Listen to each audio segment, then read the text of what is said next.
Built to return. Adrian barely slept his first night back. The night had pressed in on him, sounds of insects, distant voices, the steady murmur of the river just close enough to remind him that things were not as they should be. He lay on the floor of the house he'd built, staring at the ceiling, replaying Mimi's words until they gained more weight. Since you left. By morning, the village was already awake. Raised voices carried across the air, sharp with urgency. Adrian pulled on his shoes and followed the sound, his steps quickening as fragments reached him. It's worse near the east pump. The pipes are dry again. Adrian pushed through the small crowd gathering near the system's main junction. Dust clung to their ankles. Buckets sat empty, tipped on their sides like accusations. Where is the water? Let me see, Adrian said. A man he recognized but hadn't spoken to in years snorted. You left. Now you want to inspect. Adrian didn't answer. He knelt, brushing dirt away from the exposed pipe with careful fingers. Rust flaked beneath his touch. Cracks ran where pressure had once been balanced. It wasn't sabotage. It was neglect, the slow and quiet kind caused only by absence. This wasn't maintained, Adrian said more to himself than anyone else. Because you weren't here, the man replied. Adrian swallowed. Mimi stood a few steps away with her children. The younger one stared intently at Adrian, eyes curious. Is he the waterman? The boy asked. Mimi hesitated, then said gently, he used to be. The words landed harder than any insult.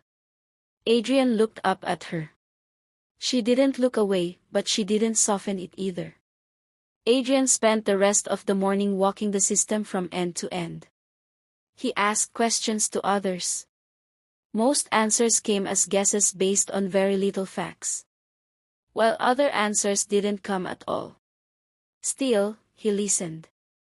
Took mental notes. He measured distances with his feet, doing it the exact way he had done it when he first learned to build a water system. By the afternoon, the sun bore down without mercy. Adrian wiped sweat from his face as footsteps approached behind him. He didn't turn. He already knew. He could recognize the sound of those steps from anywhere. You came back empty, his father said.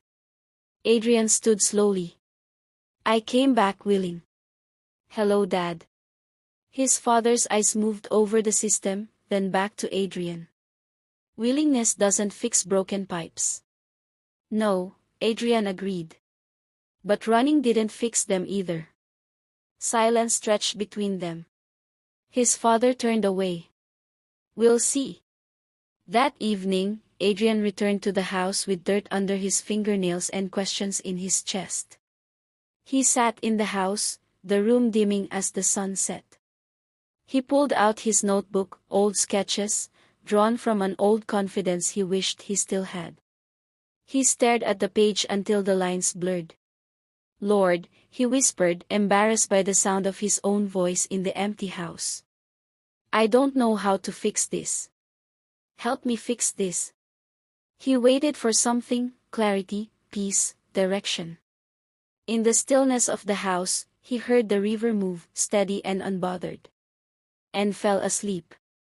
A few hours later, just as Adrian began to rise to his feet to go rest his sleepy, tired body on the bed, a knock on the door cut through the quiet. A sharp and urgent knock. He froze. Then another knock, harder this time. Adrian, a voice called from outside. Open the door. Adrian stood, heart pounding. He crossed the living room in 3 steps and pulled the door open. A village elder stood there, breathless, worry plain on his face. The children are sick, the elder said. The water. Adrian didn't let him finish. He grabbed his tool bag and stepped past him into the night.